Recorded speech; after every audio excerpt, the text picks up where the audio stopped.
The lockdown had started over 15 years ago, and it showed no signs of abating. Well, that is how it seemed for Luna, who had been forced to hide in an underground bunker with her family and best friend. Luna had been in Canada when disaster struck.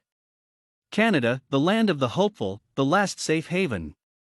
Her father, a virologist, had known about the virus all along, but out of fear for keeping his family safe, he had chosen not to tell anyone. Until it was too late, the year 2135 AD had proven uneventful. As uneventful as it could be considering that the Earth had become overpopulated, famine had spread across the globe, the ozone was almost depleted, and the icebergs had all but melted. With the melted icebergs came the viruses along with viral strains that had never been seen before, and no cures were ready to combat them. By the time scientists had noticed what was happening, it was too late. Exactly like what had happened in 2020 with COVID-19. Canada was one of the last countries to be deeply affected by the virus. When the virus was given a name, VKA, virus kill all, over 5 million people had died of it, and that was just the beginning. Airports shut down, cities too, until countries closed off their borders, and no one was allowed to roam the streets. Martial law was declared in every country, and countless more people died. The thing that terrified people was not the fact that millions died, rather it was the fact that the survivors of VKA were changed, physically as well as mentally. Government officials tried to hide it, but once social media got hold of evidence, it was also too late for the governments. Coups d'etat occurred everywhere until total anarchy reigned everywhere, with Luna's father having access to secret information that the general population would not know. Her family, and Evan, her childhood friend, were taken to an underground bunker that they could live in until the situation in the outside world had calmed down. It hadn't. A couple days after being isolated from the rest of the world, the news had broadcasted that the anarchists had gotten hold of the nuclear weapons and had launched many of them to all superpowers, meaning the United Kingdom, South Korea, China, and Brazil. That was the end of Luna's life as she knew it, as well as the end of her parents' life.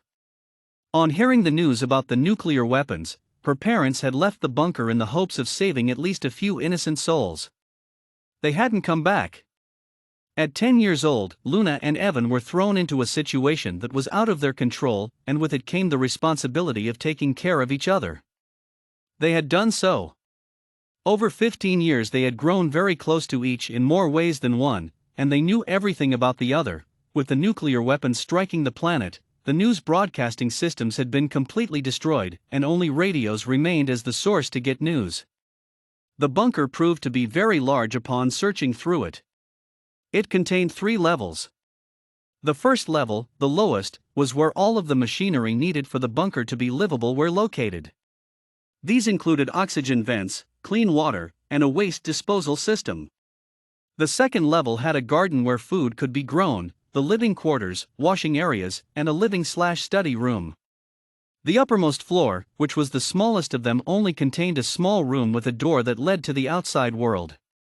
Rules were quickly made between Evan and Luna, but the most important was to never open the door, unless it was an emergency. That rule had been followed for fear of seeing what the Earth had become. 15 years had passed since the two friends had been locked. Now at 25 years old, they were rethinking their future based on the resources they had available to them. "Evan!" yelled Luna. "Come here. I think there's a problem with the garden." Running from his room to the gardening area, Evan was greeted with Luna looking in horror at the dead leaves of the garden and the rotten vegetables. "What happened, Luna?" "I don't know. I just came in to do my daily visit and I found this." "Do you think there's a problem with the oxygen vents?" "Stay here. I'll go check," said Evan before leaving in a hurry and jumping down one floor. Upon reaching the oxygen vents, Evan found that nothing was out of the ordinary, except that the machinery was getting old and no replacements could be found for the old parts. Running back upstairs, Evan found Luna in the same place he had left her. Coming up behind her and placing his hands on her shoulders, he whispered in her left ear, "Don't worry, Luna. Nothing's wrong with the oxygen vents. They are just getting old and shouldn't be working as hard as they should." Turning around to face him and putting her hands in his, Luna said, "Is there anything that we can do to take off the pressure?" "There is actually. We can turn off the oxygen on the first floor and close off rooms that we don't use. Let's do that then. This bunker wasn't designed for us to stay here for 15 years. We have to make it last as long as possible. At least we won't go down without at least doing something. Luna and Evan made quick work of what was required of them, and they were soon done with the task. How much time do you think we have bought ourselves? Luna asked, sitting in the living room. Not much, I dare say, responded Evangelist. You know that we don't have much longer. Probably a couple weeks at best. I know we don't have much longer. I know. I'm just afraid of what we will find out there. The last reports we received from the radio talked about mutated creatures and humans roaming the land. And what if the air is still poisonous after the nuclear weapons? By the time Luna had finished speaking, she was hyperventilating and Evan was holding her against him. Don't worry, love. These are just things that we will have to take care of when the time comes. Don't worry. We will face it together. I know we will. It's just scary to think about what's outside considering how long we have been locked away. Good. Then that's all you need to worry about. You know that I will take care of you. I always have and always will. Go to sleep now. I'll be there when you wake up. You promise? I promise. Luna shortly fell asleep against Evangelist, bringing her to their bed. Evan covered Luna's small body with a blanket and left the room to get ready for what lay ahead of them. He had not lied to Luna, the oxygen vents were old and there wasn't much they could do about them. However, he hadn't told her that air from the outside had found a way inside the bunker. At the rate that the air was coming inside the bunker, keeping in mind that it was probably poisonous, it would only be a few days before Luna and Evan would asphyxiate. Heading to the storage room, Evan grabbed 2 hiking bags, opened them, and started filling them up with materials that they would need for their impossible journey if they made it out alive. Ropes, weapons, water, and dried food were quickly put into the bags, as well as some fresh food that could be eaten in the upcoming days. Fumbling with the straps of the bags, he hadn't noticed Luna creeping up behind him. Only her voice startled him out of his thoughts. What are you doing? She whispered to him. Well, I was going to tell you, but we have to leave. What do you mean we have to leave? Didn't you say it was safe for us to stay in the bunker for a little while longer? What changed? Have you decided to leave without me? Dumbfounded, Evan could only tell the truth. No, I am not leaving without you. I did not want to tell you yet because I didn't want to worry you for any longer than necessary. Stepping forward, Luna said in a quiet voice, You don't get to decide what is good for me. We do this together, not separately.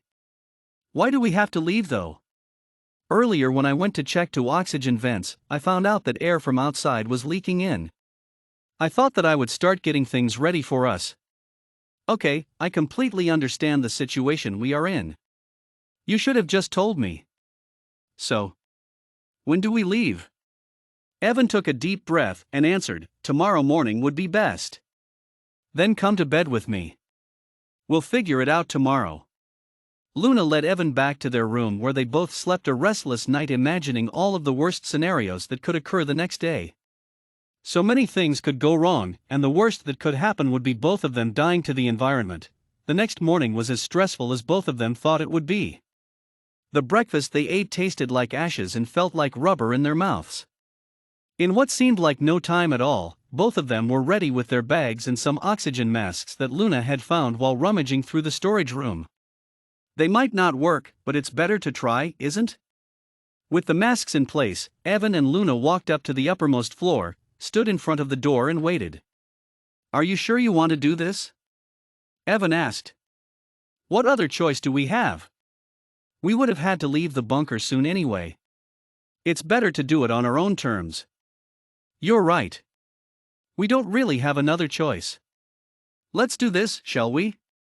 I love you, Luna murmured. I love you too, Evan responded, while gripping her hand, pushing against the opening button. Oxygen slowly left the room as the door opened, revealing the outside world. What awaited left them breathless. The land surrounding them was completely blasted and gray mist covered the murky ground. It was only after standing outside for a few minutes that Luna noticed what was happening, removed her oxygen mask, and breathed in fresh air for the first time in 15 years.